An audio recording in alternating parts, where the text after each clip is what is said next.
Quero cumprimentá-los na paz do Senhor Jesus. Gostei da voz, hein? Tá com voz de locutor hoje. Quero compartilhar um trecho da palavra do Senhor com os irmãos nessa noite. Jeremias, capítulo de número 31.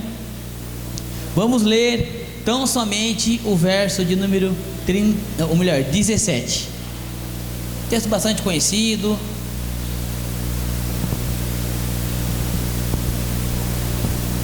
Jeremias 31, 17. Minha versão diz o seguinte: há esperança do derradeiro fim para os teus descendentes, diz o Senhor, porque os teus filhos voltarão para os teus termos. Versões mais conhecidas dizem: há esperança para o seu futuro. Amém? Olha só, o texto vai falar de mães que estavam desesperadas, estavam atribuladas, ansiosas, porque os seus filhos haviam sido levados cativos.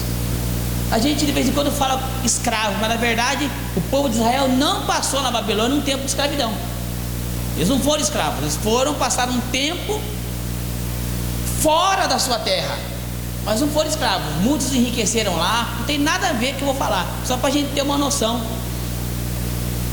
Eram 70 anos segundo a palavra de Deus.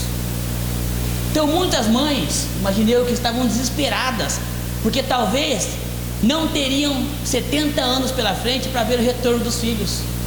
Muitas pessoas que foram, a exemplo do próprio Daniel, não voltaram vivos, ficaram por lá mesmo. E essas mães, elas estavam com saudades, ansiosas, tristes, por várias situações. Primeiro porque o filho estava longe, depois porque com a força de trabalho tendo sido levada para longe, aquele lugar estava vivendo um período de terror, pânico, fome, desespero.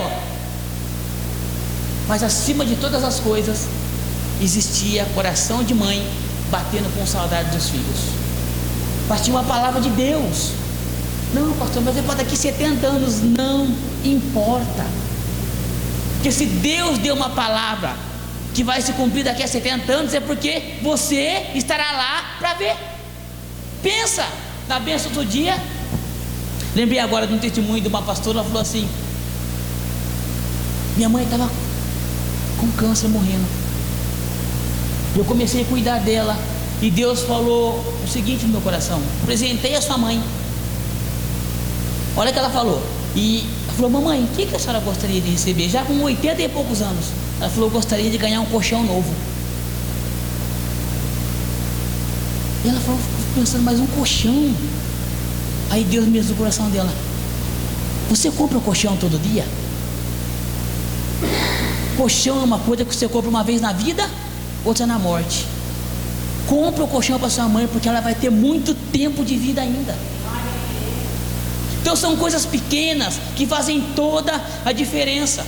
Mas a palavra de Deus vem falando aqui para essas mães o seguinte: vai passar o período de exílio. Não está muito longe, mas vai chegar. O pastor Luiz sempre fala aqui: não chegou a bênção ainda porque está sendo tratado. Não está, é porque você não está preparado para receber. Então 70 anos, irmão, para nós parece uma eternidade, mas para Deus 7 minutos 7 horas, 7 segundos. Há esperança para o seu futuro. Eu não sei qual foi a promessa que você recebeu no seu ministério, para a sua saúde, para o seu casamento, para os seus sonhos, para o seu projeto. Eu sei dos meus. Quando eu pisei o pé na igreja pela primeira vez, eu recebi de Deus primeiramente. Eu sabia que um dia eu ia ser pregador da palavra. Eu sabia que Deus ia me colocar um dia como pastor. Só que eu não sabia que ia demorar 22 anos para isso acontecer. Mas aconteceu. E hoje eu olho para trás e falo: nossa, parece que foi ontem. Então, irmãos, não importa quanto tempo demorar, se tem uma promessa de Deus na sua vida, ela vai se cumprir enquanto você estiver vivo. Então a palavra para você nesse início de culto é: há esperança para o seu futuro. Eu gostaria que você começasse esse culto com esse ânimo nessa noite. Começando esse culto fora, já tira aquelas vestes de derrota, já coloca uma roupa de louvor, tira um pano de cinza da cabeça, já coloca uma roupa de festividade, porque tem bênção para você nesse culto, tem vitória para mim e para você ainda hoje. E se Deus só está começando esse culto, Fernanda, falando que há esperança para o seu futuro, eu não quero imaginar o que Ele vai fazer daqui até 8h30 da noite. Agora o que nós precisamos? Estar unidos em fé, criar uma atmosfera de fé, porque eu tenho aprendido ao longo dessa minha caminhada que sem fé nós não conseguimos agradar o Senhor. Tem milagre para você nessa noite, tem provisão para você nessa noite, tem palavra para você nessa noite, tem cura para você nessa noite, tem renovação de sonhos para você nessa noite. Você crê nisso? Eu creio. Eu sei que Deus tem grandes coisas para nós nessa noite. Então vamos começar assim, orando. Feche teus olhos, vamos orar. Senhor, eu quero te adorar nessa noite, Pai, porque o Senhor sempre tem uma palavra de vida para nós. E aqui, Senhor, quando chegamos aqui nesse culto, Pai, nós nem podíamos imaginar que o Senhor estaria mandando uma palavra de bênção para o nosso futuro, falando, Senhor, que há esperança para nós. Senhor, eu não sei, Pai, de que forma o meu irmão, a minha irmã está adentrando a porta deste lugar de oração, mas eu sei, Pai, que a Tua presença está aqui. E eu sei, Pai, que o Senhor é especialista em mudar situações, em encontrar corações abatidos, entristecidos e torná-los, ó Pai, em corações ansiosos, ou melhor, esperançosos, alegres e felizes. Nessa noite, Pai, tira de nós, ó Pai, tudo aquilo que nos impede de entrar na Tua presença, Deus. Nossa falta de fé, nossa incredulidade, Pai, aleluia, Senhor, tudo aquilo, Senhor, que tira de nós a alegria de estar na Tua presença. Senhor, nesta noite eu quero louvar o Teu nome. Eu não sei, Pai, o que o Senhor vai fazer daqui até 8h30, 9h, mas eu sei que grandes coisas o Senhor poderá fazer. Por isso, Pai, nos encontra neste culto nessa noite, com o coração, Pai, disponível, com nossa mente, Pai, uma terra fértil para receber a Tua palavra. Que o nosso coração, Pai, nessa noite, Pai, venha ser impactado com a Tua presença. Em nome de Jesus, Pai. São essas as nossas expectativas para essa noite. Encontra neste lugar homens e mulheres esperançosos, ó Pai, em te encontrar com palavra de cura, com palavra de libertação. Em nome de Jesus, Pai. Assim eu oro nesse início de culto. E aqueles que creem dizem: você pode aplaudir ao Senhor Jesus? Vamos adorar o Senhor, porque Ele está aqui. Adore.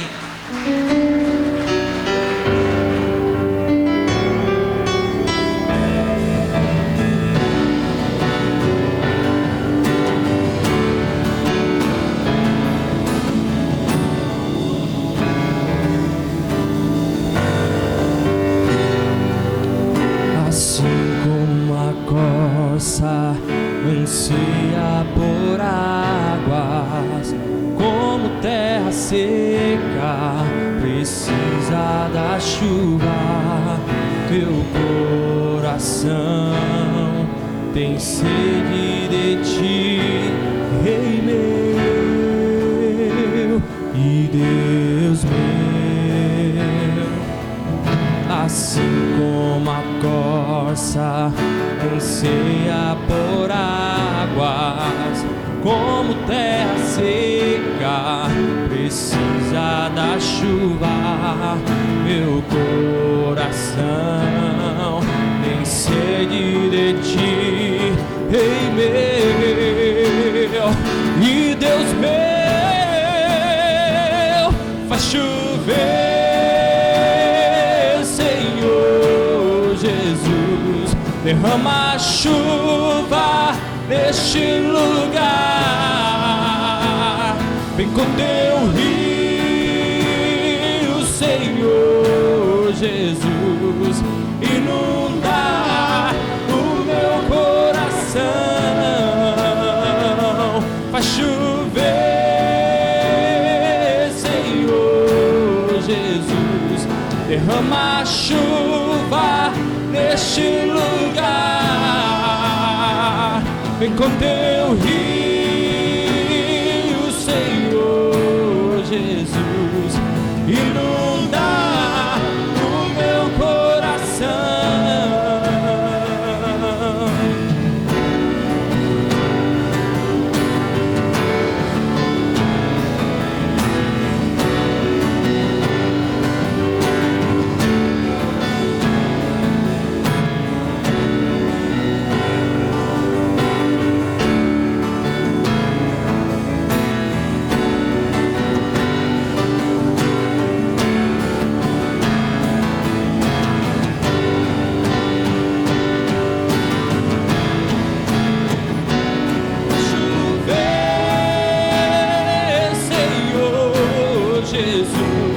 Derrama chuva neste lugar, vem com teu rio, Senhor Jesus, inunda o meu coração, vai chover, Senhor Jesus, derrama chuva neste lugar, vem com teu rio, Senhor Jesus, inunda o meu coração, inunda o meu coração, inunda o meu coração.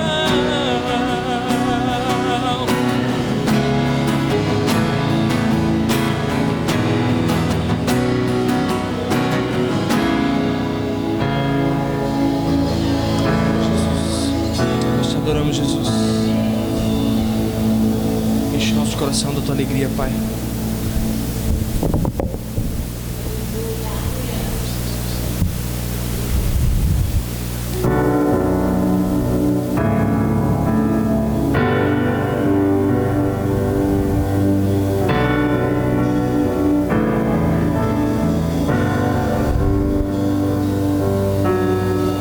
Junto ao poço estava eu, quando o homem judeu viu a sede que havia em mim. Sem me ouvir, conheceu e me ofereceu uma água que jorra sem fim. Dai-me de beber, pois tenho sede. Não quero mais buscar em outras fontes. Não precisarei aqui voltar pra minha sede saciar, uma vez que eu já ouvir teu falar. Tu és quem a minha alma esperou, a fonte da vida que me encontrou. És o dom de Deus, o Messias.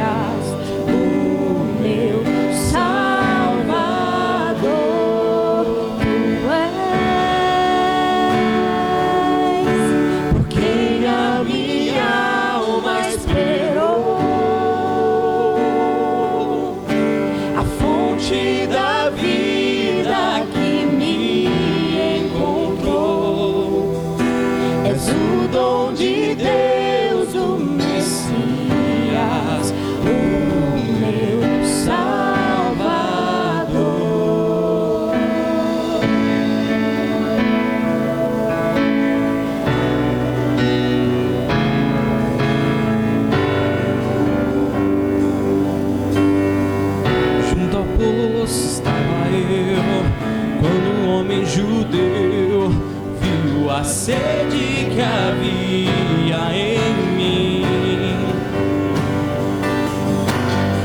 Sem me ouvir, conheceu e me ofereceu uma água que jorra sem fim. Dá-me de beber, pois tenho sede. Não quero mais buscar em outras fontes.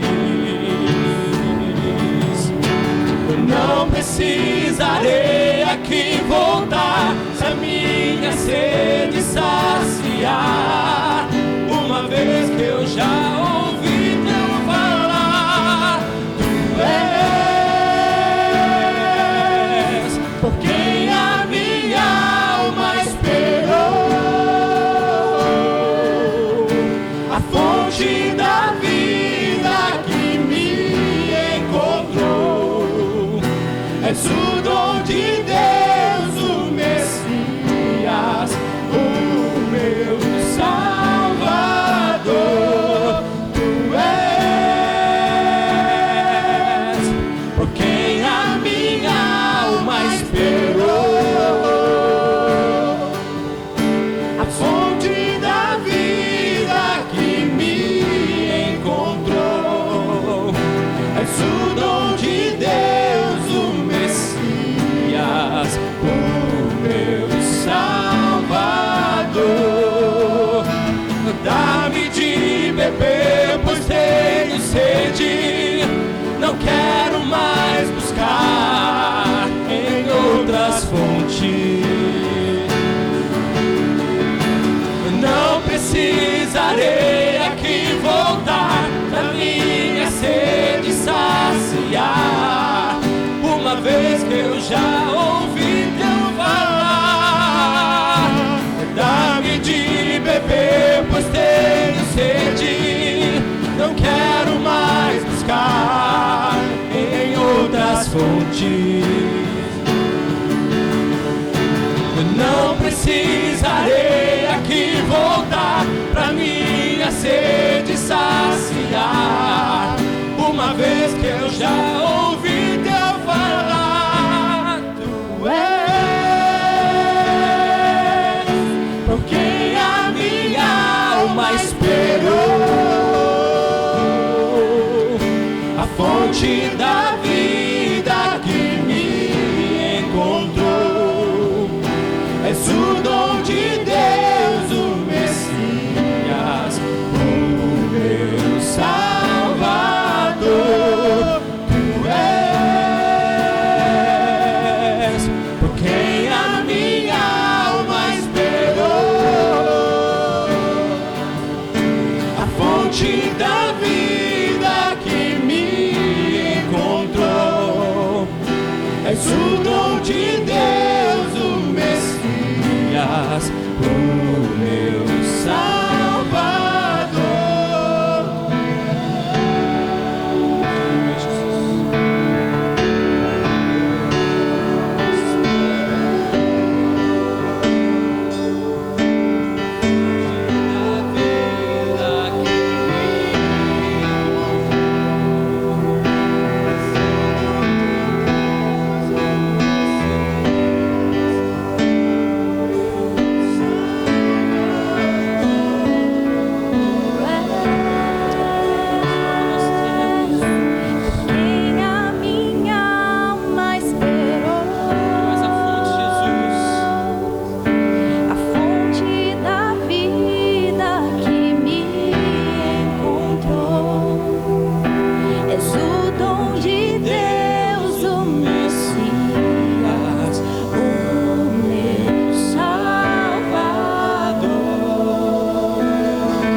interior. Eu quero fluir em tuas águas.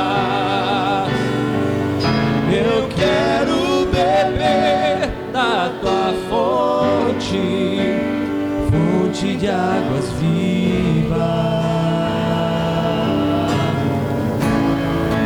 Tu és a fonte, Senhor.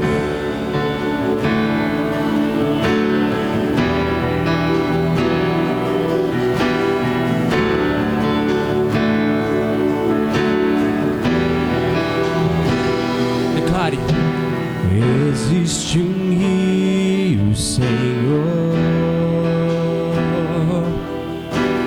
que flui do teu grande amor, águas que correm do trono,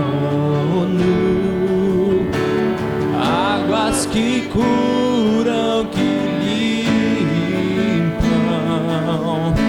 Por onde este rio passar, por onde o rio passar, tudo vai transformar. Você crê nisso? Pois leva a vida do próprio Deus. Este rio está neste lugar.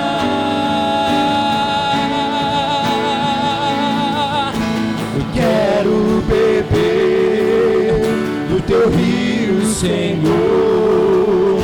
Sacia minha sede, lava o meu interior. Eu quero fluir em tuas águas. Eu quero beber da tua fonte, fonte de águas vivas.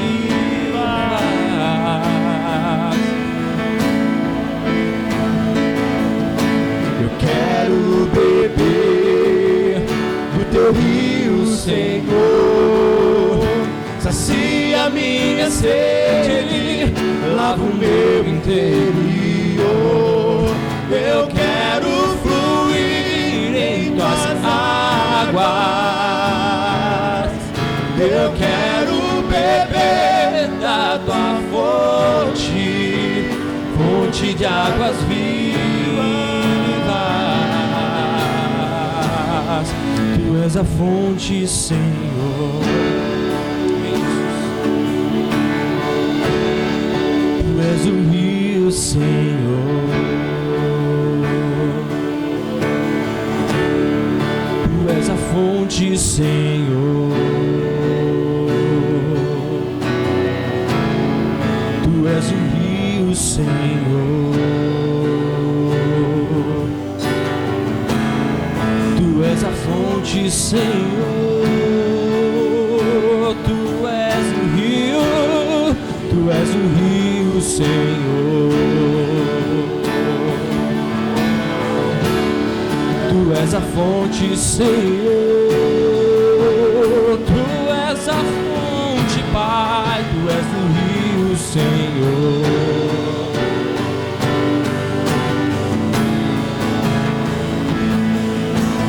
Quero beber do teu rio, Senhor. Sacia minha sede, lava o meu interior. Eu quero fluir em tuas águas. Eu quero beber da tua fonte, fonte de águas vivas.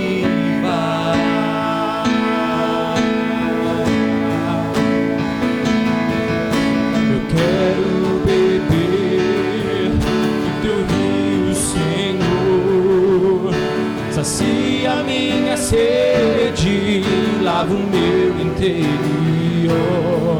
Eu quero fluir em tuas águas. Preciso beber da tua fonte, fonte de águas vivas. Eu quero beber do teu rio, Senhor.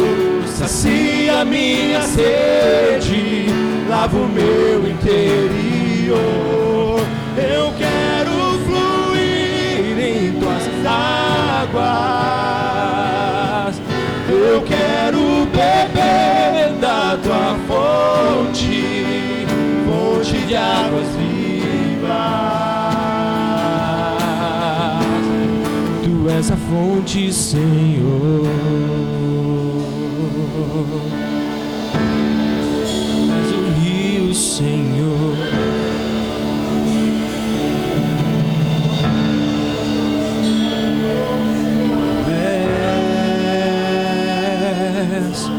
Quem a minha alma esperou, a fonte da vida que me encontrou. És o dom de Deus, o Messias, o meu Salvador. Tu és, declare, por quem a minha alma esperou, a fonte da vida que me encontrou. És o dom de Deus, o Messias, o meu Salvador.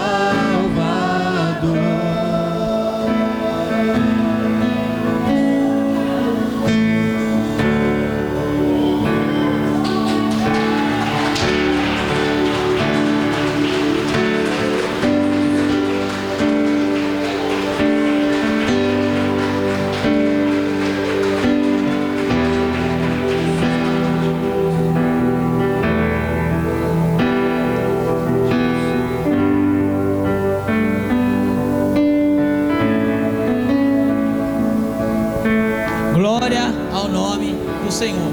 Vamos continuar adorando? Vamos continuar adorando? Amém? Agora, contribuindo com os nossos dízimos e as nossas ofertas. Para quem, pastor, isso é tão importante? É tão importante o crescimento da obra do Senhor. Imagina que aquela moedinha que aquela viúva colocou lá na entrada do templo, contribuiu para que outras portas fossem abertas, para a subsistência do templo. Não é diferente hoje. Tem os departamentos, tem as despesas do salão, tem o sonho de abençoar vidas no campo missionário, tem o sonho de abrir novas portas. Esse não é um sonho dos pastores, isso é um sonho de Deus, né? Então que nós de alguma forma possamos contribuir com o avanço do reino do Senhor, ofertando e entregando o dízimo, amém? Feche teus olhos, vamos orar. Senhor, quero orar nessa noite, Pai, pedindo, Senhor, a tua graça, Senhor, sobre a vida da tua igreja, Senhor. Homens e mulheres, ó Pai, que com compromisso, responsabilidade, Senhor, investem no teu reino. Senhor, ouvimos falar, ó Pai, que esta é a melhor semente a ser semeada no teu reino. Por isso, Pai, abençoa, Senhor, aqueles que com bom grado, Senhor, e compromisso têm feito isso. Mas, Senhor, se porventura algum de nós, ou há em nosso meio alguém, Senhor, que tem o desejo, Senhor, mas ainda, Senhor, se encontra impossibilitado por uma porta de emprego fechada, Senhor, ou por alguma dificuldade financeira, Senhor, não pode contribuir, ó Pai, não pode fazer parte desse projeto chamado a Grande Comissão, ó Pai, que o Senhor possa, Senhor, abrir as portas, para que, Senhor, aleluia, esse irmão e essa irmã possam abençoar o teu reino, Senhor, não com o interesse, Pai, de multiplicar as suas posses, não, mas com um único intuito, Pai, de ver o avanço do teu reino. Assim nós oramos nessa noite, Pai, e pedimos, ó Pai, a tua bênção sobre a dispensa, sobre o trabalho, sobre a saúde dos nossos irmãos nessa noite. Assim nós oramos, e aqueles que dizem, podemos ofertar em nome de Jesus. Não precisa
Boa noite, irmãos, graça e paz, amém? Glória a Deus por esse dia, glória a Deus por você estar aqui hoje. Você pode se assentar. O Senhor tem sido bom. Nós louvamos Ele pela oportunidade de poder estar mais um dia cultuando juntos ao Senhor, né? Isso é bom. Você pode desligar para mim aqui, Fernando, por favor? Esses dois ventiladores. Ontem a gente teve nosso encontro... Não, eu também deixo. A gente teve nosso encontro de casais ontem aqui na igreja e foi uma bênção. Depois do nosso encontro a gente ficou ali para comer alguma coisa, fazer um lanche, e aí a gente ficou desfrutando ali desse momento de comunhão. E nesse momento estava ali conversando com a Cris, com o pastor Mário, e a gente estava falando um pouco, né, sobre sacrifícios que a gente faz para buscar uma vida espiritual melhor, para fortalecer a nossa vida espiritual. E ela estava compartilhando sobre um jejum que ela fez uma vez. Como é difícil, né? Fazer jejum quando você faz em longos períodos, assim, por mais dias, parece que um monte de coisa aparece para atrapalhar seu jejum, né? Convite, gente que nunca te convidou para ir na casa almoçar te convida. E acaba ali você sendo tentado, né, em algumas áreas. Mas nós estávamos conversando um pouco sobre sacrificar mesmo a carne, porque é tão difícil. Hoje nós vivemos dias tão corridos, né? E às vezes a gente, eu falo por mim, é difícil tirar um dia para fazer um jejum. Às vezes eu prefiro levantar de madrugada para orar, mas claro que não é todos os dias. E de repente quando você faz isso, você está tão cansado que você está orando 20 minutos e parece que já passou 2 horas. Aquela insistência mesmo em tentar buscar ao Senhor. E aí eu conversei com eles essa semana. Eu já estava no meu coração de tirar um momento de oração a sós com Deus de noite, né? E aí ontem, conversando com eles, foi assim uma flecha. Falei, não, eu preciso fazer isso, né? Preciso de fato tirar um tempo com Deus. E aí ontem eu cheguei, eu estava muito cansado, porque eu e a Bruna, a gente está trabalhando junto agora, e nós pegamos 2 dias bem caóticos lá no emprego, e estava desgastando muita gente. Que ontem mesmo a gente veio direto para o curso, não conseguiu ir em casa, e assim eu estava extremamente cansado. E aí eu falei, não, hoje eu vou tirar um momento de oração. E aí a gente saiu aqui da igreja, e aí deu aquela esfriadinha ontem à noite, né? Com um tempinho mais fresco. E lá em casa é uma casa que tem 2 andares, né? Tem um lugarzinho lá. E eu falei, Senhor, eu preciso de força, eu quero tirar um momento de oração. Aí eu cheguei em casa, eu falei, vou esperar da meia-noite. Comecei já a cochilar no sofá, e a Bruna já estava deitada, me chamando para deitar. Eu falei, meu Deus, que tentação, eu quero orar, mas a carne, né? E de repente eu esperei, dei a meia-noite, consegui esperar. E aí eu falei, vou orar aqui na sala mesmo, que está frio lá fora. Mas não, eu falei, não, vou colocar uma blusa e vou lá para fora e vou falar um pouco com Deus. Irmãos, como é maravilhoso estar na presença do Senhor, né? Como é maravilhoso ter experiência. Eu subi lá para a escada onde fica lá o 2º andar, fiquei lá na escada mesmo, e aí quando eu olhei, o céu estava maravilhoso, estava assim, ele estava nublado, mas umas nuvens um pouco alaranjadas assim, e parecia que eu estava falando tão perto com Deus. E eu comecei a orar ali, tirei um tempo de oração, e a primeira coisa, quando eu subi lá e olhei aquele céu, eu falei, eu preciso começar adorando ao Deus da criação. São coisas que nós não percebemos no dia a dia por causa da correria. São coisas que nós... ontem eu tinha visto até um vídeo, não sei se é verdadeiro ou não, mas que a NASA tinha mostrado, né, os sons que o universo faz, e não sei se era um pastor, fez essa postagem falando, né, como a criação declara, louva ao Senhor, e eram sons muito bonitos assim, por sinal. E aí eu fiquei olhando aquele céu maravilhoso, e eu falei, meu, como é bom. É um sacrifício, eu queria estar deitado, claro, o corpo estava cansado, mas como é bom quando você consegue matar a sua carne para fortalecer o seu espírito.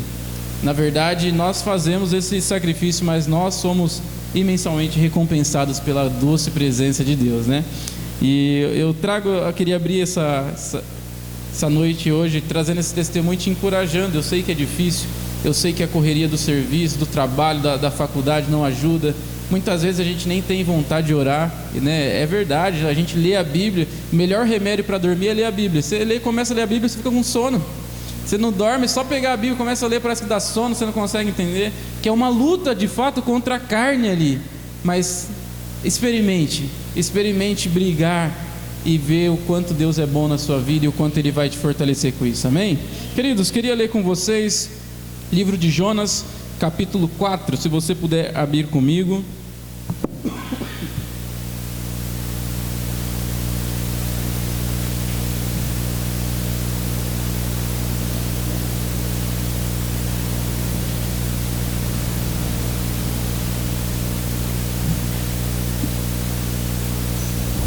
Amém?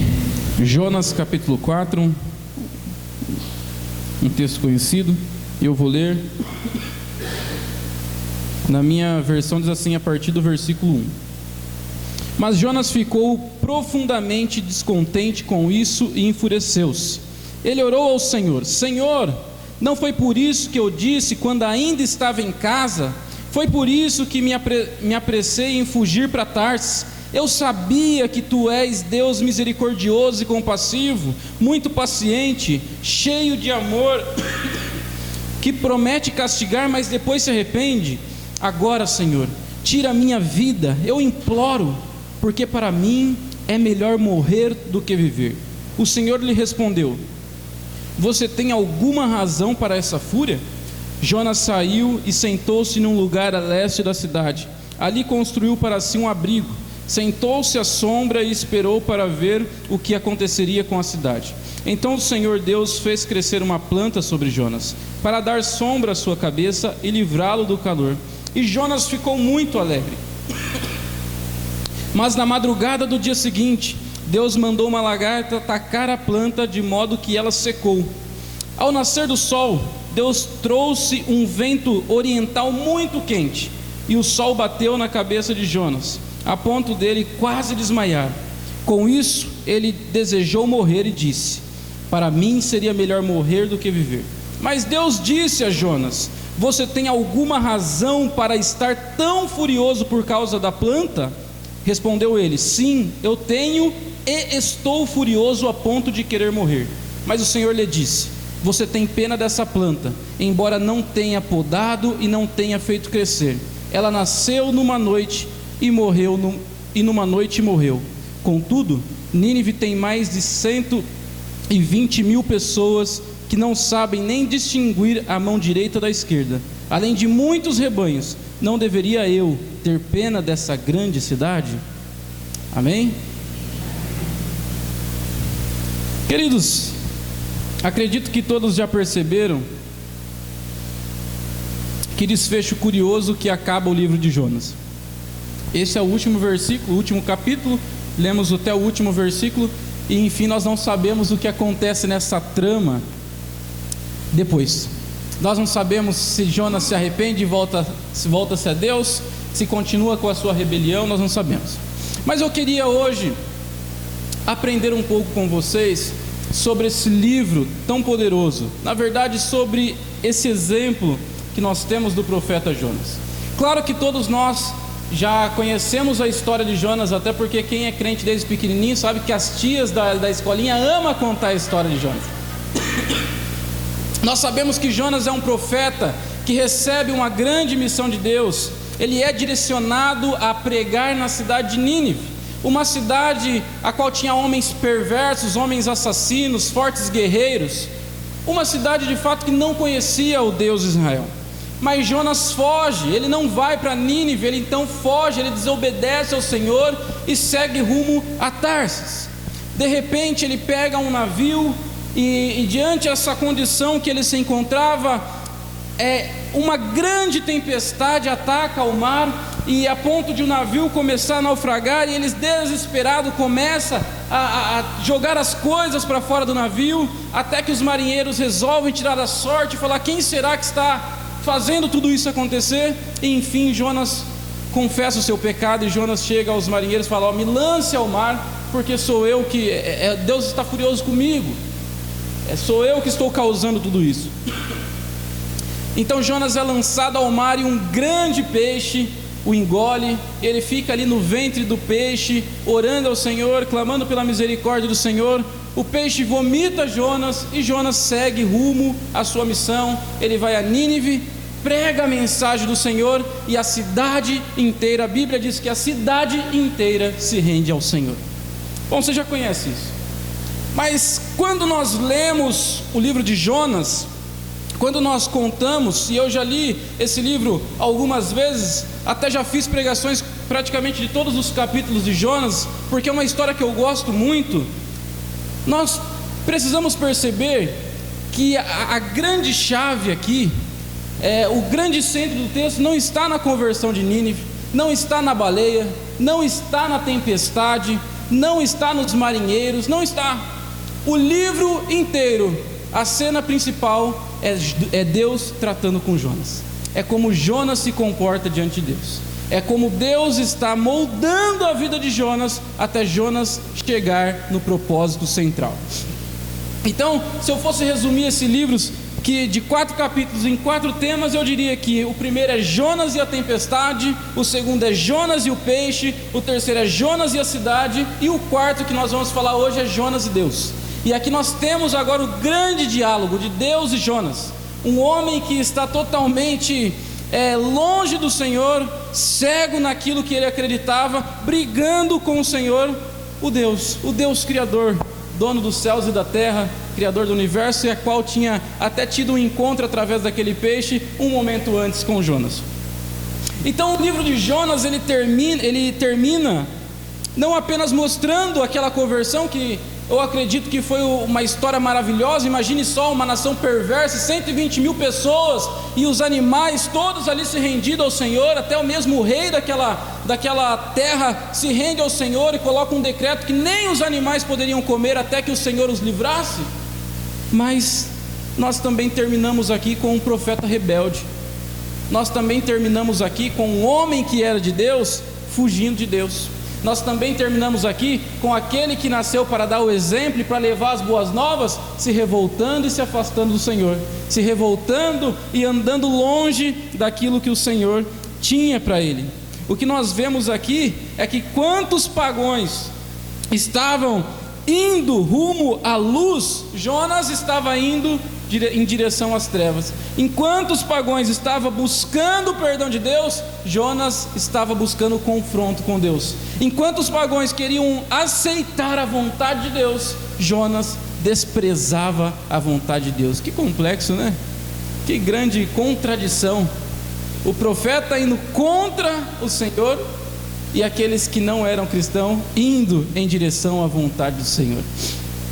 E é sobre isso que eu gostaria de falar um pouco nessa noite. É sobre essa questão de muitas vezes nós irmos, na verdade nós estarmos distante daquilo que o Senhor tem para nós, estarmos longe daquilo que o Senhor tem para nós. Então o tema que eu trouxe para essa mensagem é o Jonas que habita em mim.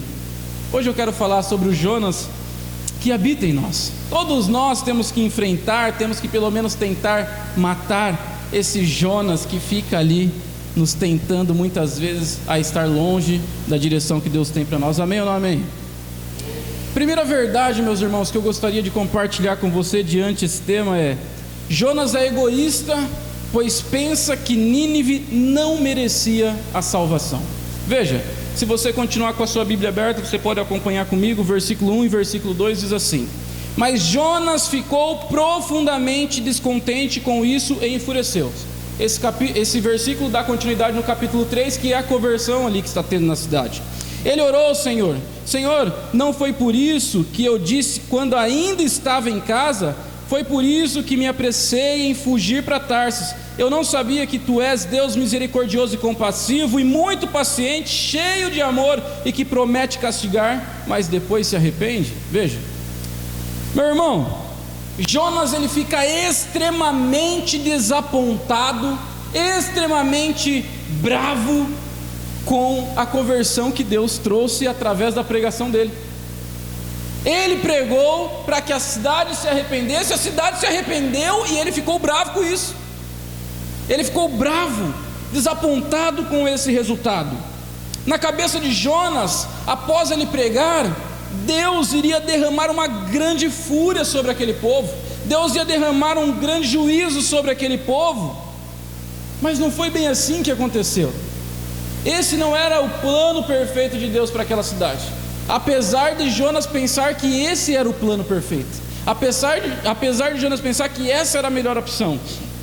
Veja, os 2 primeiros versículos aqui que nós lemos agora nos traz uma informação muito importante a respeito de Jonas. Aqui Jonas fala o motivo dele não querer ir a Nínive, o motivo dele ter fugido para Tarsis. Jonas não foge para Tarsis porque está com medo dos ninivitas. Eles vão me matar, imagine só, eu vou andar sozinho naquela terra. Não, Jonas não foge para Tarsis porque se sente incapacitado para pregar a palavra. Veja só, vou fugir porque eu não sou o melhor profeta para fazer isso. Tantos profetas de Israel, acho que eu não vou me dar bem com esse povo, então é melhor fugir, eu não tenho capacidade. Não é isso. Jonas não foge porque se sente inseguro. Eu estou inseguro, eu acho que a minha vida espiritual não está muito boa, eu acho que eu estou fraco na fé, então acho que é melhor eu fugir desse chamado. Não, Jonas foge porque Deus é amoroso, porque Deus é paciente, porque Deus é misericordioso, porque Deus é gracioso e porque Deus ia realizar uma grande salvação. Veja que coisa meio difícil de entendermos. Jonas foge com medo de ver a demonstração da graça de Deus na vida dos ninivitas, de ver a ação da salvação atuando naqueles corações. E diante disso ele fala, é melhor fugir. E o capítulo 4 começa ele expressando isso, falando, olha aí por que eu fugi. Veja o porquê eu fugi. Eu sabia que você não ia matar o povo, eu sabia. É como se Jonas estivesse falando, eu dei viagem perdida, tive que vir de peixe, e o Senhor não matou nenhum. Olha que coisa interessante de pensarmos. Eu imagino a cabeça de Jonas pregando lá, falando, quem que é esses ninivitas, pensa que são? Eles perseguem a gente. Veja, você tem que entender um pouquinho do contexto histórico. Eu até entendo um pouco da raiva de Jonas, porque os ninivitas na época eram uma nação que assolava Israel, era uma nação de guerreiros, que guerreavam, que matavam o povo de Israel, que matava a nação, muitas vezes em guerra, que ali eles estavam constantemente em briga. Isso é um contexto da época, mas isso não impede de Deus querer salvar o pecador, de Deus querer encontrar aquelas pessoas, de Deus querer transformar o coração daquelas pessoas. Então isso vem no coração de Jonas e ele começa a pensar, eles nem são de Israel, eles são nossos inimigos. Por que Deus quer salvar os nossos inimigos? Esse povo não merece nenhuma gota da graça de Deus. Quer saber? É melhor eu fugir, eu não vou aguentar ver isso. Jonas estava mais preocupado com os seus princípios morais, com o que ele achava certo, do que o que Deus achava certo. E muitas vezes nós somos assim também. Muitas vezes nós queremos dar prioridade no que nós achamos certo, do que no que o Senhor de fato fala para fazermos. Jonas não expressa nenhuma gota de empatia por esse povo, não expressa amor. Jonas deixa o seu coração totalmente endurecido quanto à ordem do Senhor. Jonas até obedeceu, como nós vimos, mas ele foi com ódio no coração, ele foi com um plano no coração, ele foi contrariado da sua razão. Jonas não tinha o amor de Deus no seu coração a ponto de mostrar aquele amor para as outras pessoas, se sentia envergonhado, contrariado, anulado, traído. Jonas estava semeando no seu coração um sentimento de revolta contra o Deus Todo-Poderoso, porque Deus queria operar a salvação em uma outra nação.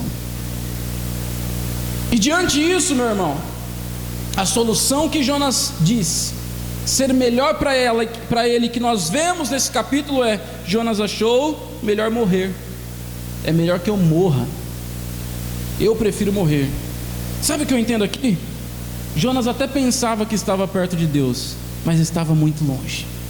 Ele estava muito longe de Deus. E o que eu trago para nós diante essas verdades, essas características da vida de Jonas, eu quero pensar com você: quantas vezes nós não agimos da mesma forma que Jonas? Quantas vezes nós não ficaríamos muito mais felizes de ver Deus agir com uma justiça, com uma ira, diante de uma injustiça que nós estamos vendo acontecer? Por exemplo, quando nós estamos vendo agora a guerra entre Israel e a Palestina. Quantas vezes nós nos torcemos lá para Israel ao invés de orar pela salvação do povo? Eu estou dando um exemplo, mas em todas as outras ocasiões, quando nós vemos um caso de atrocidade, um estuprador pegando uma criança, um caso de pedofilia, quantas vezes nós falamos, esse merece a morte, esse aqui não merece nada, ou até mesmo um ditado popular que a gente fala, esse aqui merece apodrecer no inferno, apodrecer na cadeia. Será que não tem salvação para este? Será que nós merecemos mais a graça de Deus do que eles? Será que os nossos pecados são tão insignificantes diante de Deus do que o pecado de uma nação cega? Do que o pecado do povo que está distante de Deus? É difícil pensar nessa realidade, meus irmãos. E essa palavra vem de encontro no meu coração, porque eu também penso assim muitas vezes, porque isso também me confronta muitas vezes. É uma realidade. Deus estava salvando os assassinos. Vai contra os nossos princípios, vai contra aquilo que nós acreditamos que deve, como deve ser. E sabe o que eu penso, queridos? Que quando nós fazemos esse pré-julgamento, quando nós agimos assim e ficamos enfurecidos com essa injustiça, não lembramos que de fato o grande juiz é Deus e que é dele que vem toda a justiça para todas as pessoas. Ele é quem vai fazer o grande tribunal. Não cabe a nós, não cabe a nós. A grande questão que nós precisamos entender diante desse texto, diante dessa situação, é que muitas vezes nós não sabemos qual é o real valor da cruz. Você até compreende que Cristo morreu por você, você até compreende que Cristo deu sua vida por você porque você é pecador, porque eu sou pecador. Nós até compreendemos que aqui nós somos aqui todos pecadores e nós precisamos da graça de Deus. Mas quando nós comparamos isso a um nível muito grande de brutalidade, de coisas que fogem, a gente já fala, peraí, será que é bem assim? Nós precisamos entender o real valor da cruz. Você colocou Cristo na cruz, eu coloquei Cristo na cruz, foi pelos meus e pelos seus pecados que Cristo foi esmagado na cruz. Veja, não há separação, não há distinção. Eu não sou mais merecedor da graça do que você, nem você mais do que eu, e nem nós do que aquelas outras pessoas que estão cegas nos seus pecados. Nós matamos Cristo, foi por nós, foi por mim, por você, foi pelos nossos pecados. Nós precisamos trazer na nossa mente, no nosso coração, a imensidão da cruz. A cruz não era só uma punição totalmente vergonhosa para os que estavam lá. As pessoas que morriam em morte de cruz eram ladrões, os malfeitores, as pessoas que iam contra ao governo, as pessoas que pensavam diferente, mas elas eram envergonhadas, elas eram humilhadas. Não era só a dor que nós estamos falando. Quando falamos de cruz, não só podemos pensar nas chicotadas que Cristo levou, na coroa de espinho que Ele recebeu, porque tudo isso foi uma tortura, mas psicologicamente Cristo foi humilhado. Ele foi colocado numa cruz nu, pelos seus pecados. As pessoas cuspiam nele, falavam que ele era falso profeta, falavam que ele não era filho de Deus, falavam que ele era um qualquer. Os judeus cuspiram nele, se afastaram dele, viraram as costas para ele, e isso foi por mim e por você. Merecemos nós a salvação? Merecemos nós a salvação? Precisamos ter a imensidão do que foi a cruz. A cruz foi um sacrifício perfeito, meu irmão. A cruz foi um sacrifício grandioso, talvez o maior sacrifício que nós já vimos na história da humanidade. Sabe por quê? Porque não tem a ver com a forma que eles matavam, mas tem a ver com quem estava lá. O Filho de Deus estava lá. E quando nós falamos de cruz, eu preciso te lembrar uma coisa. Romanos capítulo 5, versículo 10 vai dizer: nós éramos inimigos de Deus. Inimigos de Deus. Querido, você precisa pensar nisso. Inimigos. Não está dizendo em Romanos que assim, Deus até era mais ou menos imparcial, que Ele até te tolerava um pouquinho. Era inimigo. Pegue um contexto de guerra e veja o que acontece com o inimigo. A palavra no grego aqui é ectros. Sabe o que significa isso? Odiado, detestável, hostil, perverso. Essa é a palavra que Paulo nos descreve antes da salvação. Você acha de fato que Nínive não merecia salvação? E eu e você, inimigos, numa briga diante o bem e o mal, nós com certeza estaríamos lutando do lado do mal contra o reino de Deus. Se nós provavelmente fôssemos vivos lá na época que Jesus foi crucificado, e se não fosse pela graça de Deus, nós seríamos judeus que virariam as costas para Cristo e gritaria juntamente com os outros: crucifica esse falso profeta, mate esse homem e acaba com esse homem. Inimigos de Deus. É por isso, queridos, que essa mensagem de Jonas me faz refletir. Veja, quem é que merece a graça de Deus? Deus enviou seu Filho para morrer pelos seus inimigos, para que esses tivessem vida, para que esses fossem reconstituídos na sua família, para que esses fossem trazidos de volta, para que esses entendessem o que é a ação do Espírito Santo. Veja, nós precisamos lembrar disso.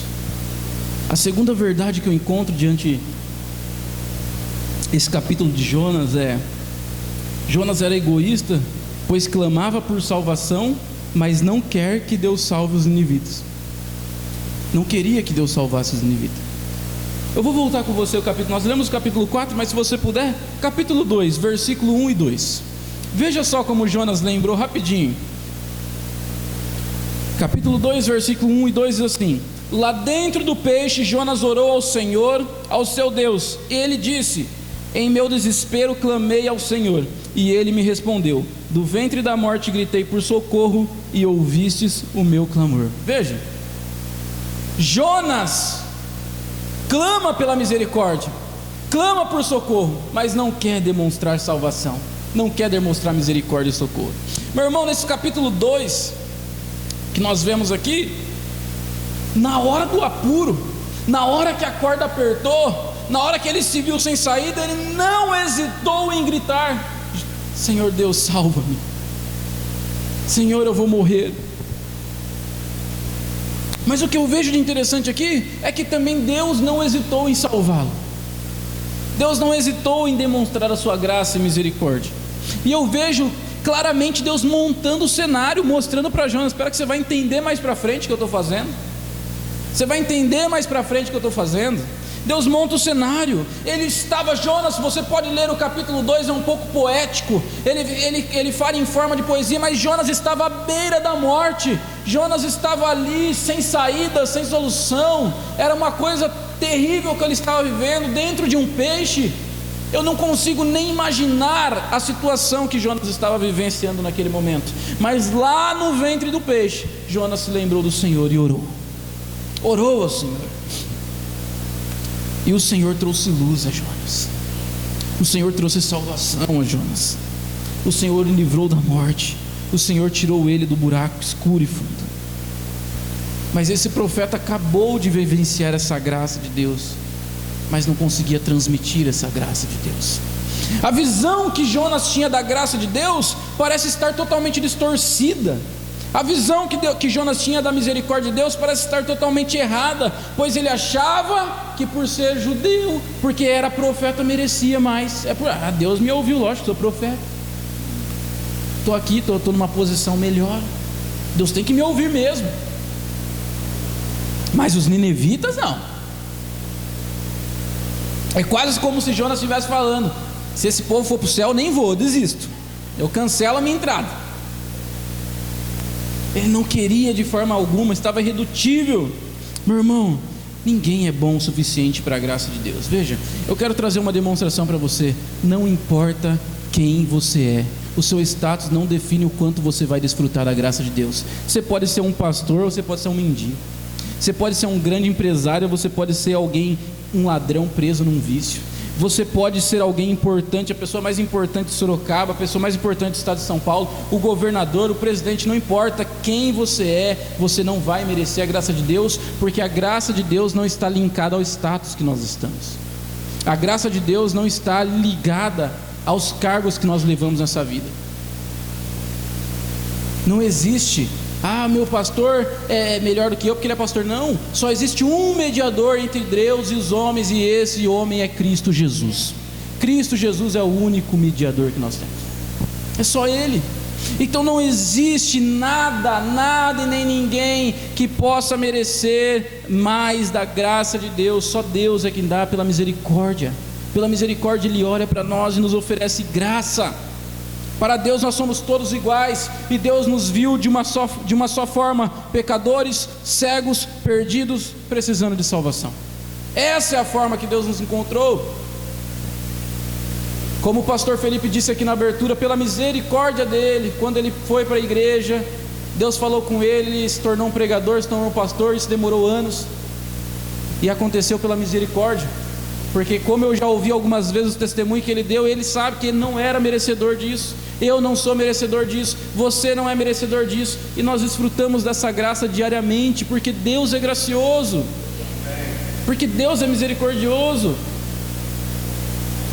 E é isso que Jonas aqui não estava entendendo, o quanto Deus é misericordioso e gracioso. Ele pensava diferente, ele achava que a nação de Israel tinha uma prioridade quando o assunto era a graça de Deus. Ele achava que o amor de Deus estava restrito para a nação de Israel, e não era isso que Deus estava mostrando. Deus estava mostrando que estava expandindo a sua graça, a sua misericórdia. Deus estava mostrando os seus atributos. Deus estava mostrando como Ele é diferente e como Ele queria trazer outros a agregar ao seu grande amor. Mas Jonas não pensava assim. Jonas fala: não, eu não. Esse povo não pode se misturar conosco. Esse povo não pode. Jonas era um patriota. Jonas estava amando mais a sua nação e o seu posto do que a ordem do Senhor. O primeiro mandamento Jonas esqueceu faz tempo, estava colocando a nação de Israel. Não, eu não vou ser o traidor da minha nação. Não, mande outro, Deus, eu não. Mas não era o que Deus queria. Esse não era o plano de Deus. Na mente de Jonas, eu imagino que a salvação dos ninivitas era a mesma coisa que um fracasso de Israel.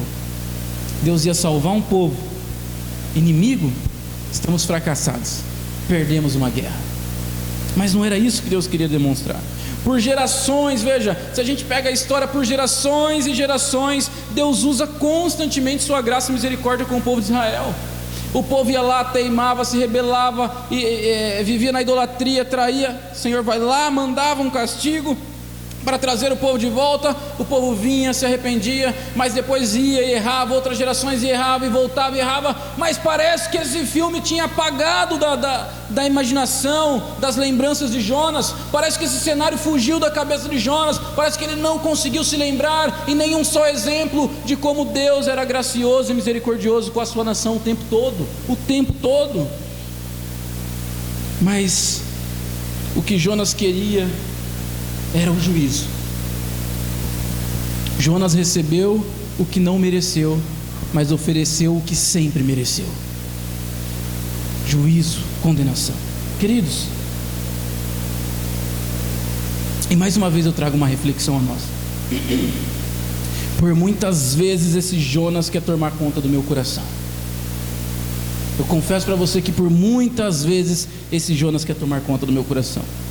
Em muitas ocasiões eu vejo as igrejas perdendo, na verdade saindo do posto de portadora das boas novas e entrando no posto de juiz da salvação. A igreja quer saber quem é que pode ser salvo e quem não é. A igreja quer fazer a separação entre o joio e o trigo. Esse não é o nosso papel. Não somos nós que vamos separar os bodes das ovelhas, nem o trigo do joio. Não somos nós que vamos fazer a diferença. A grande missão da igreja é ser portadora da graça de Deus. Veja, quando nós pensamos nisso, meu irmão, nós precisamos ter a ciência, nós precisamos ter a convicção que Deus é que é o dono da seara e que é Ele que determina quem Ele vai salvar. É Ele quem determina quem Ele quer. Nós somos só trabalhadores da seara, nós estamos só ajudando. Mas quantas vezes eu e você não falamos: ah, mas fulano não merece, esse fulano aqui não, só vem na igreja quando está precisando. Você vai ver, apertou o nó lá, ele sabe onde vir. Veja, já falou isso? Quantas vezes nós olhamos: ah, esse aqui é interesseiro, esse aqui não coloco minha fé nisso, esse aqui é interesseiro, só vem quando tem evento na igreja. Quando tem evento ele aparece, né? Quando tem evento ele está aqui. Ah, se vai fazer uma distribuição. Gente, trabalhei muitos anos em projeto social, vocês sabem como é que é. Reunião de missionários só dava assim, era graça de Deus, era falando e pedindo perdão direto, porque nós falar, olha, esse aqui deu cesta básica na igreja, encheu a igreja todinha. É os interesseiros, é aqueles que só vêm quando tem alguma coisa, é aqueles que vêm, mas a gente olha, mas esse aqui não firma nunca, ó. É um pé na igreja, um pé no mundo, é um pé na igreja, um pé no mundo. E a pergunta que eu tenho para nós é: quem é você? Quem sou eu para falar isso? É minha obrigação falar isso? É estar na nossa pauta decidir se a pessoa está lá fora, está aqui dentro? Nós precisamos continuar pregando, nós precisamos continuar amando, nós precisamos continuar fazendo, porque nós somos trabalhadores. Quem escolhe quem Ele quer é o dono da seara. Veja, o próprio Jesus faz isso. O próprio Jesus demonstra isso nos evangelhos. Eu gosto da parábola quando chama os trabalhadores, e aqueles que chegam mais cedo recebem o salário inteiro, mas aquele que trabalhou 1 hora só pega o mesmo salário, e na saída os que trabalharam mais ficam revoltados. Ah, Jesus, trabalhei o dia inteiro aqui, a vida inteira ralando, aí esse aqui vai receber igual eu? Quem é você, meu irmão? Você é Deus? Quem sou eu? Quem sou eu? Eu sei que essas coisas nos confrontam, mas nós precisamos lembrar do nosso lugar, e o nosso lugar é ser servo, o nosso lugar é ser humilde, o nosso lugar é amar, o nosso lugar é pregar. Veja, eu sei que é extremamente confrontante quando nós vemos aquelas pessoas que nós depositamos as nossas expectativas e ela não se firma nunca, quando nós apostamos naquelas pessoas, mas logo ela nos vira as costas, ou até mesmo as coisas que grandes líderes passam. Você trata uma pessoa, você cuida da pessoa, e a pessoa está bem, aí você fala, agora ela vai ser o meu braço, de repente ela vira as costas e vai embora, e você fica frustrado. Mas eu quero te dizer uma coisa: esse não é o seu papel, esse não é o seu dever, é pregar, o seu dever é amar, e você fez o seu dever, deixa o resto com o dono da seara. E eu tenho outra coisa para você: sabe por que as pessoas, quando estão precisando, vêm na igreja? Quando tem ação, vêm na igreja? Porque quando não aperta, elas sabem que a igreja é um hospital, elas sabem onde tem uma palavra, elas sabem onde tem um abraço, elas sabem onde elas vão ser socorridas. Então isso para nós deve ser motivo de alegria. Pode vir mesmo, porque aqui vai ter palavra, vai ter abraço, vai ter cuidado, e se você for embora, volte outra vez, porque um dia o dono da seara pode encontrar o seu coração, e nós vamos entrar para a mesma família. Queridos, precisamos parar de pensar o contrário, falar, isso aqui é só mais um dia. Sabe por quê? Você nunca sabe o dia que o Senhor vai encontrar um coração perdido. Então não desista. Se uma pessoa que está te fazendo pensar essas coisas aparecer, fique feliz e fala, ela veio mais um dia, será que é hoje? Será que é hoje? Será que é hoje? Ah, não foi. Ah, vira as costas não, continua. Incentiva ele a vir, mesmo que na nossa concepção seja por algum interesse ou qualquer outra coisa. Incentiva, porque um dia o dono da seara vai chamar aquele coração, e ela vai se render aos pés de Jesus. Esse é o nosso papel. Esse é o nosso papel. Não vou falar para você que não é frustrante lidar com isso, é muito. Para quem é líder, para quem trabalha com pessoas, sabe bem do que eu estou falando. Quando você aposta, quando você se dedica, quando você se doa, e de repente parece que tudo vai contra. Vivi muito isso lá no sertão, muito. Com certeza os pastores aqui, líderes de ministério, viveram muito isso também. Mas eu quero te lembrar uma coisa: nós não somos o dono da seara. Nós não somos o dono da seara. Deixa isso com o dono, deixa que o patrão resolve. Amém ou não amém? Amém. Não seja um Jonas, meu irmão. Não seja um Jonas. Último tópico para a gente encerrar, que eu quero falar com você. A última verdade é: Jonas é egoísta, pois queria sentar e ver a destruição de Nínive. Eu acho isso até muito forte, porque o versículo vai falar isso. Veja que o versículo 5 aí do capítulo 4 diz: Jonas saiu e sentou-se num lugar a leste da cidade. Ali construiu para si um abrigo, sentou-se à sua sombra e esperou para ver o que aconteceria com a cidade. Veja, Jonas, não só satisfeito em crer que Deus iria destruir o povo, ele queria assistir de camarote. Capaz, né, na época não tinha, mas se pudesse dar uma pipoquinha, né? Vou aqui esperar agora ver o filme de ação aqui, vai cair fogo do céu. Ele ficou lá esperando. Essa foi a ação dele. Mas o que eu vejo diante disso é que Jonas está tão cego ele está tão cego na sua ideia, que ele tenta convencer a Deus que a ideia dele é melhor. É como se Jonas estivesse ali num diálogo com Deus. É claro que isso aqui não está explícito, não está escrito assim no texto, mas eu imagino Jonas num diálogo com Deus, falando: Deus, escuta o que eu estou te falando, mata esse povo, Deus, não vai dar certo. Eu imagino isso, Jonas querendo ensinar a Deus.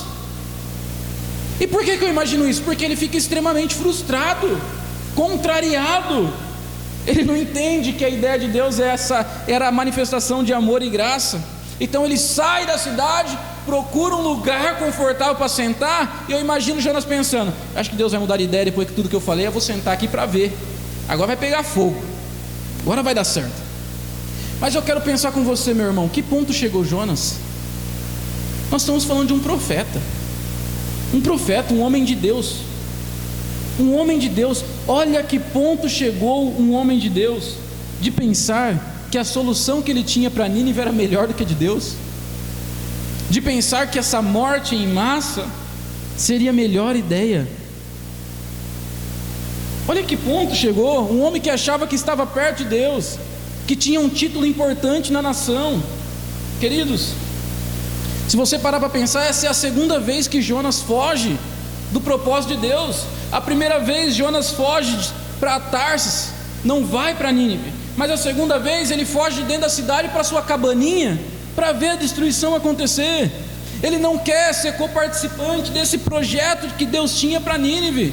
Ele não quer ser um agente de Deus ali na cidade. E eu vejo o quanto isso é perigoso, o quanto isso é sério. Ao invés de Jonas estar ali confortando as almas que estavam arrependidas e chorando por salvação, ele vira as costas e vai ver a cena. Ao invés de ele estar ali recebendo: nossa, que bom que você se rendeu a Cristo, que bom que vocês ouviram, agora nós somos um povo só, ele vira as costas. Eu não quero saber desse povo não. Jonas é como se tivesse falado: já fiz minha parte, agora o Senhor cuida aí, estou indo embora. Obedeci meio forçado, mas obedeci. É assim que a gente faz as coisas para Deus muitas vezes. Não queria muito não, Deus, mas fiz aqui, agora. Veja, isso acontecendo na vida de um grande homem de Deus. Por que eu acho interessante esse texto? Porque muitas vezes quando nós pegamos esses grandes homens com status de profetas, de homens que andaram com Deus, de pessoas importantes, a gente acha que esses homens foram perfeitos em todas as suas ações, que esses homens talvez não precisavam orar, buscar a Deus. Queridos, não tem passe de mágica, não tem superpoder. Se você não buscar a Deus, se você não sacrificar a sua carne, você vai achar que está perto dele, mas você está longe. Ah, mas eu sou pastor. Quantos pastores nós não vemos aí com notícia que caiu em adultério, caiu em pecados assim escandalosos? Quantos homens de Deus não acontecem isso? Não tem. Não existe uma fórmula, não existe um segredo. O segredo é oração, é ficar perto de Deus, é voltar o coração para Deus, é ter um coração arrependido. Se você sair disso, é só ladeira abaixo. Jonas estava vivendo um período assim na sua vida, que afinal nós nem sabemos como termina. Um grande homem saindo do propósito de Deus, indo contra o propósito de Deus. O pecado cegou Jonas de tal forma que ele fica tão rebelde, que ele não consegue mais nem sentir a graça maravilhosa de Deus agindo através da vida dele. Jonas foi um grande portador. Imagina só, você poderia falar em outras palavras, até um sucesso dos pregadores, né? Imagina uma pessoa pregar e 120 mil pessoas se renderem ao Senhor. Que poder, que pregação foi essa? Mas ele não consegue enxergar que ele estava sendo uma ferramenta usada por Deus, porque estava cego nos seus pecados.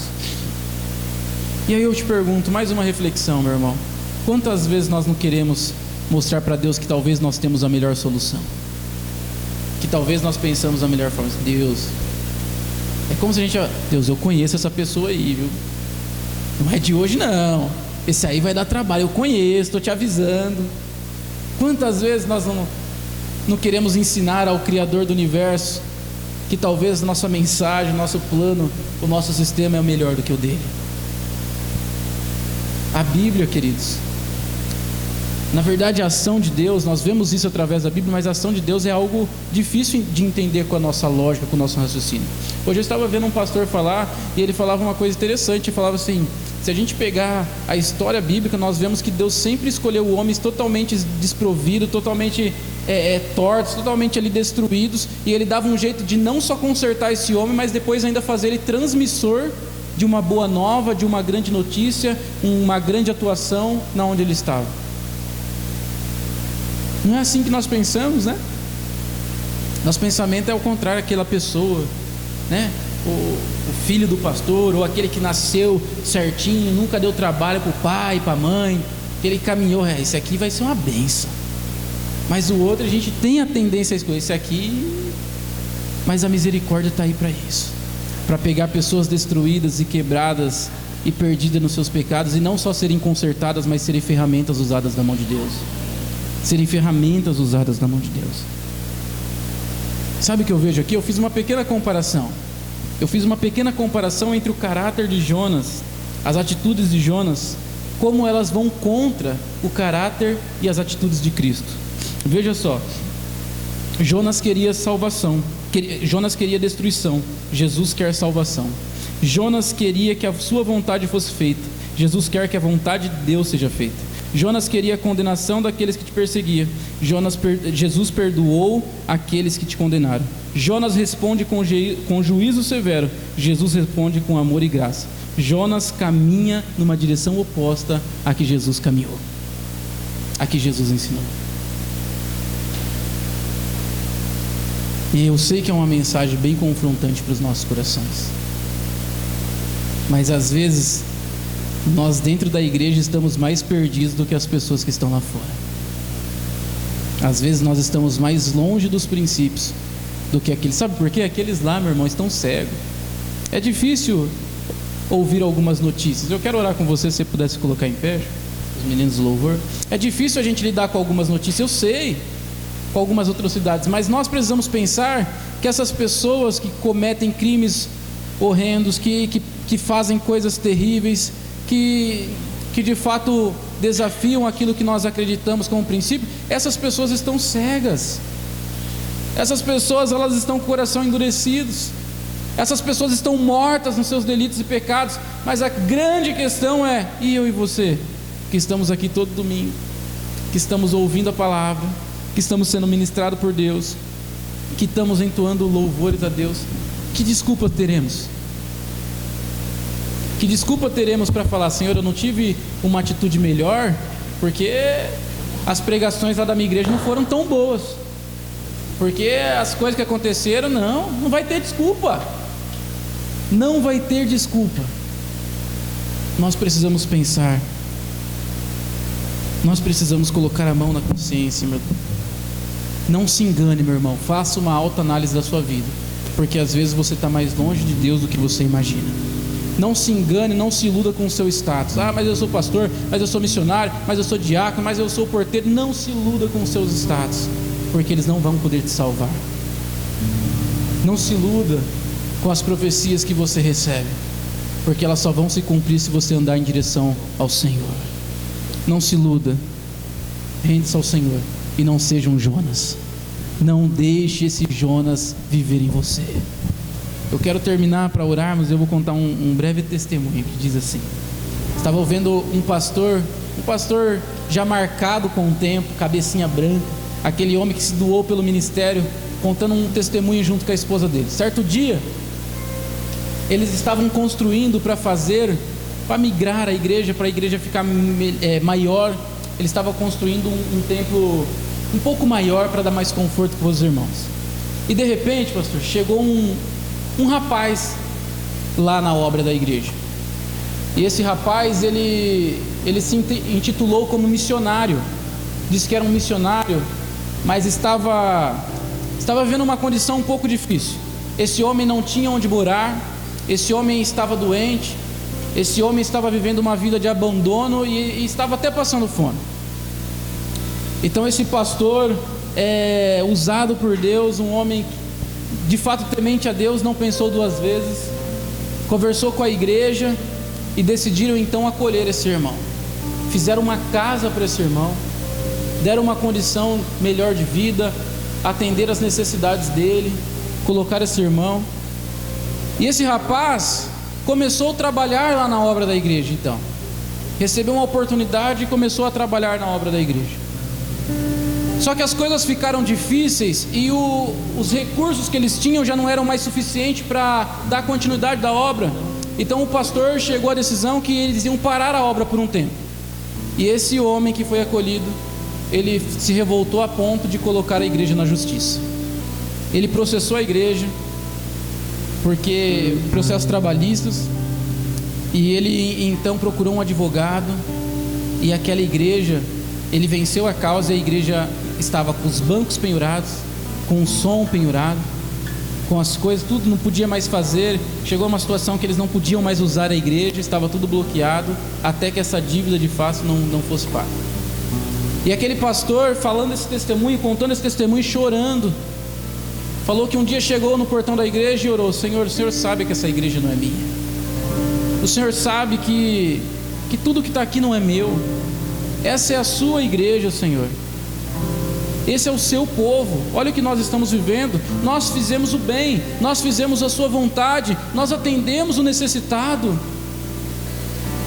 Então no dia da última instância ali, para resolver, esse homem voltou um pouco atrás e falou assim: pastor, esse pastor tem uma moto que eu gosto muito, e se esse pastor me der a moto como pagamento, eu aceito, e a gente fica tudo em paz, a gente acaba com essa briga aqui. Só que essa moto era o único veículo do pastor, e era a única forma dele ir para a igreja, de fazer as coisas dele. Esse pastor não pensou duas vezes e falou assim: querido, é a moto que vai resolver o problema? É minha moto? Então aqui está a moto. Só que antes de eu assinar os papéis aqui, eu quero falar algumas palavras para você. Então ele chegou nesse homem, olhou para esse homem e disse assim: meu irmão, eu quero te falar uma coisa, essa moto é o meu único meio de transporte, é a única forma que eu tenho de ir para a igreja. Talvez alguns irmãos não vão receber visitas por um tempo, porque eu não tenho outra forma de me locomover, mas se é a moto que você quer, essa moto eu vou te dar, e ela vai ser muito útil a você. Sabe por quê? Nós ainda vamos morar no mesmo céu, nós ainda vamos andar nas mesmas ruas que Cristo está preparando, e talvez lá a gente até seja vizinho.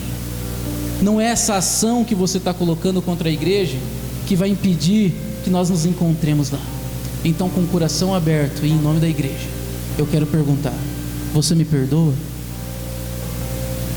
E o pastor deu um abraço naquele homem e saiu daquele tribunal sem a moto, mas liberando perdão. Sabe por quê, queridos? Depois o testemunho é até bem longo, mas o que importa é isso: a igreja não deve parar de fazer o seu trabalho pela ação dos outros. Quando alguém faz alguma coisa errada com a gente, quando alguém aproveita da nossa boa vontade, quando alguém vem usufruir de coisas só por interesse, quando alguém está aqui só para ser atendido em suas necessidades, isso não tem a ver com a gente, tem a ver com ele. Isso não tem a ver com o nosso coração, tem a ver com o coração dele. Eu não posso parar de ser bom porque o outro é ruim. Eu não posso parar de cumprir o que o Senhor diz para fazer porque o outro me trapaceou, porque o outro me fez mal. Então a mensagem que eu tenho para nossos corações hoje é: vamos ser igreja, independente da circunstância. Não cabe a nós. Deixe tudo com o dono da seara, porque a seara é dele e nós só trabalhamos para ele. Amém ou não amém? Ore comigo. Deus, te louvo de todo o coração, Pai, que essa palavra venha como uma flecha em nós e faça-nos ser melhores, e faça-nos de fato cumprir o ID do Senhor, e faça-nos atender o que devemos fazer para que o seu reino se expanda. Senhor, que nós venhamos matar a cada dia o Jonas que vive em nós, para que o Senhor apareça, para que o Senhor cresça, e para que não olhem mais para mim, mas sim vejam o Senhor em mim. Assim como Paulo disse, queremos ser os seus imitadores, Deus. Em nome de Jesus eu oro, amém.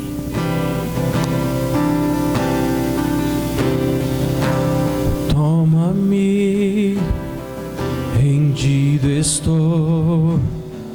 aos pés da cruz me encontrei. Tudo que tenho te entrego, ó Deus.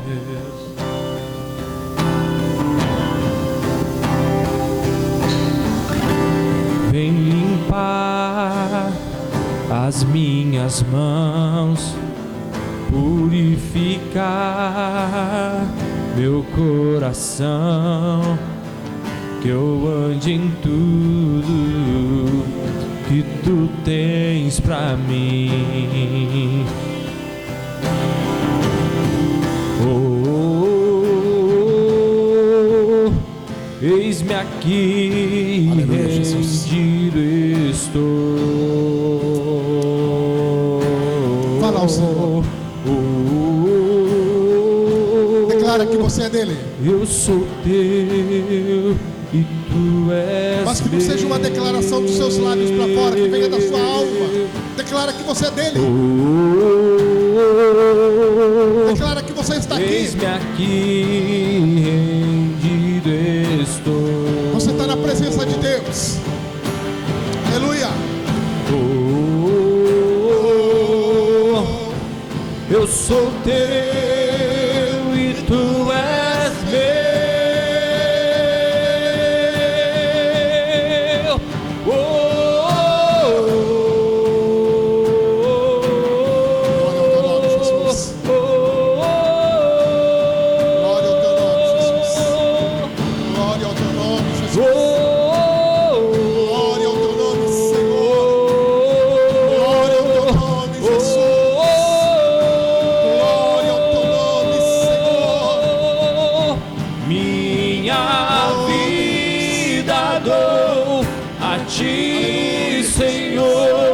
Rendido a ti estou, e pra sempre cantarei.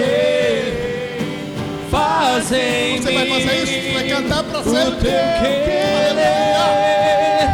Minha vida dou a ti, Senhor, rendido a ti estou,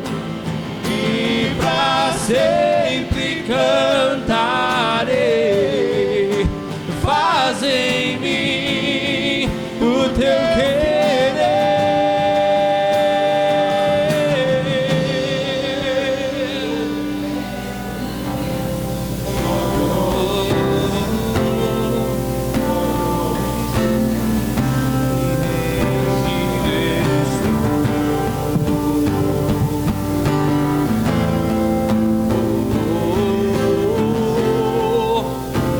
Eu sou teu e tu és meu.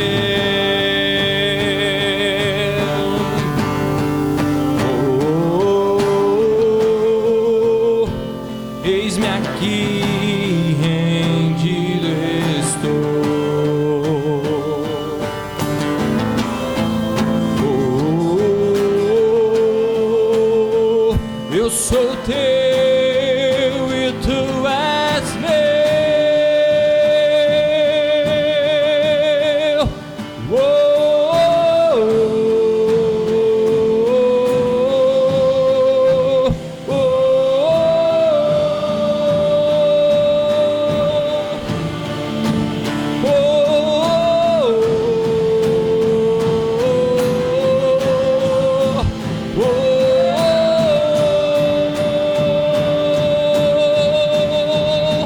Minha vida dou a ti, Senhor, rendido a ti estou, e pra sempre cantarei.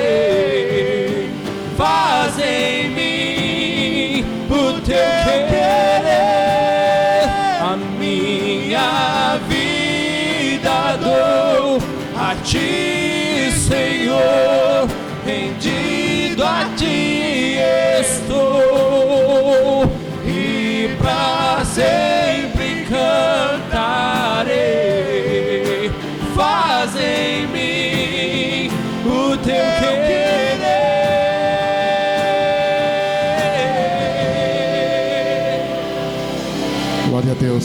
Você pode aplaudir o Senhor? Glória a Deus, louvado seja o nome do Senhor. Tu és Senhor, aleluia.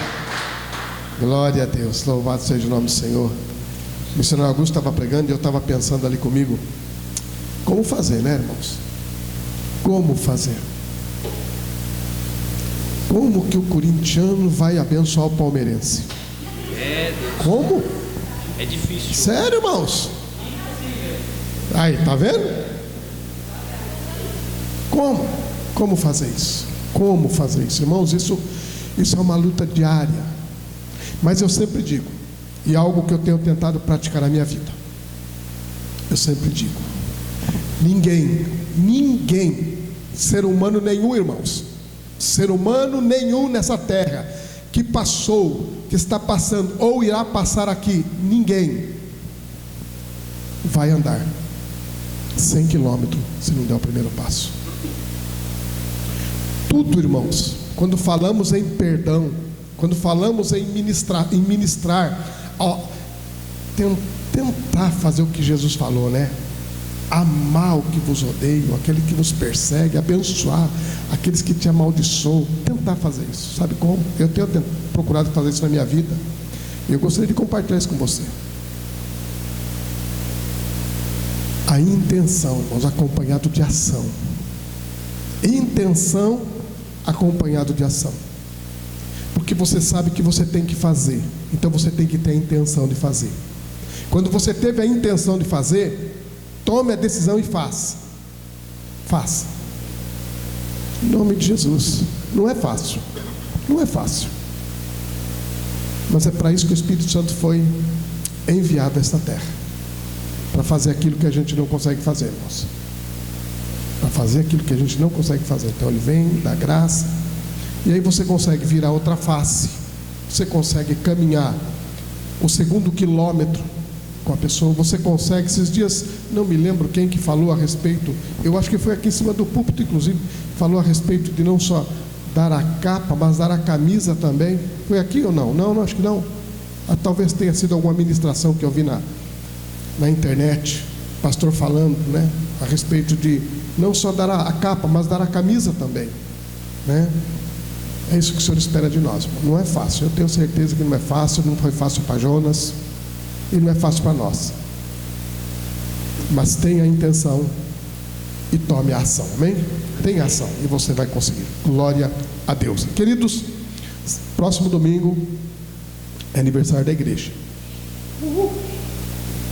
Vai ter alguém ministrando aqui, não é da nossa igreja, não vou falar quem é, né? Nas mídias, depois que soltarem na mídia aí, vocês vão saber quem é, mas até então eu não vou falar quem é. Mas vamos ter alguém ministrando, porque é uma ocasião especial, né? É aniversário da igreja. Então, por favor, vamos estar aqui nos alegrando, né? Vamos estar aqui num culto gostoso, né? Agradecendo a Deus por essa misericórdia, da mesma forma que Ele demonstrou com Nínive, Ele está demonstrando com nós aqui, irmãos. Da mesma forma que Ele demonstrou com Nínive, Ele está demonstrando com a sua vida, com a sua casa, com a sua família, né? A gente só precisa olhar para o céu, né? Porque o céu diz assim, o psalmista assim: os céus manifestam a glória de Deus. É isso que nós precisamos, manifestar a glória de Deus, né? De vez em quando, assim, ô Senhor, subir aqui, dar um testemunho, né? Adorar a Deus.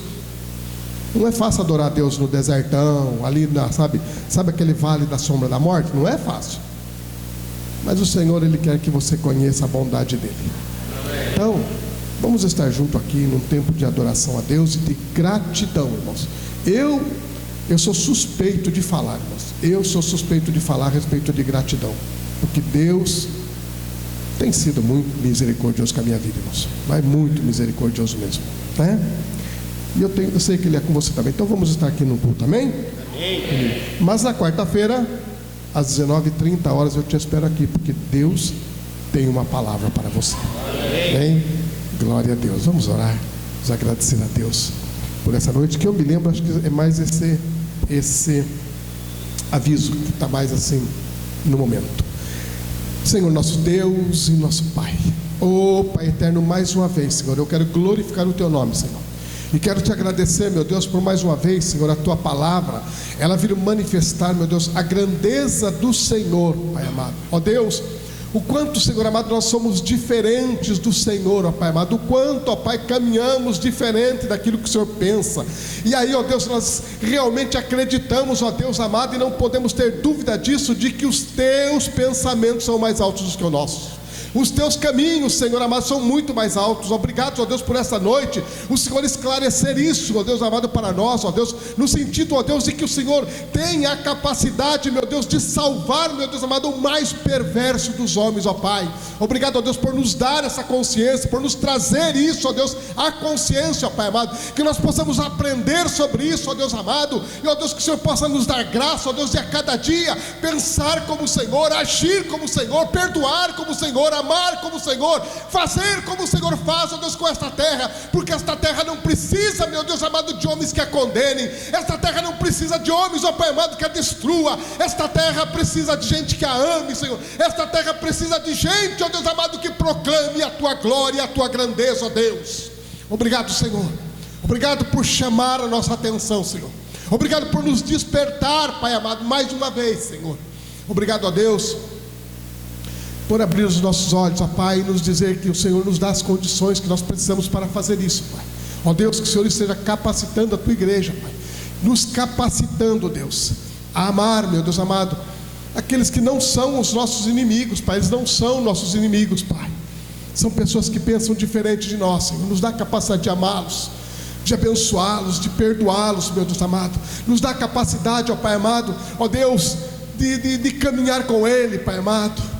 Ó Deus, nos dá, Senhor amado, a bênção, ó Pai amado, de poder tê-los aos nossos lados, ó Pai querido, e podemos, ó Pai, nos mantermos diante do Senhor, e eles poderem ver em nós a Tua glória, a Tua grandeza, a Tua fidelidade, Pai. Obrigado, Deus, por essa noite, por esse culto, por cada alma que entrou, Pai. Que a bênção do Senhor, que enriquece e não acrescenta dores, meu Deus, esteja sobre a vida dos Teus filhos, sobre os seus lares, sobre as suas famílias, ó Pai. Abençoa-nos nesta semana que estamos entrando. Precisamos da Tua graça, precisamos da Tua misericórdia sobre nós, ó Pai amado.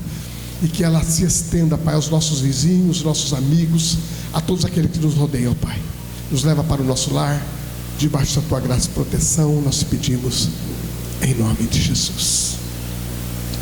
Que o amor de Deus, a graça de nosso Senhor e Salvador Jesus Cristo, a comunhão e as consolações do Espírito Santo seja sobre nós hoje e eternamente. Amém. Deus abençoe sua vida.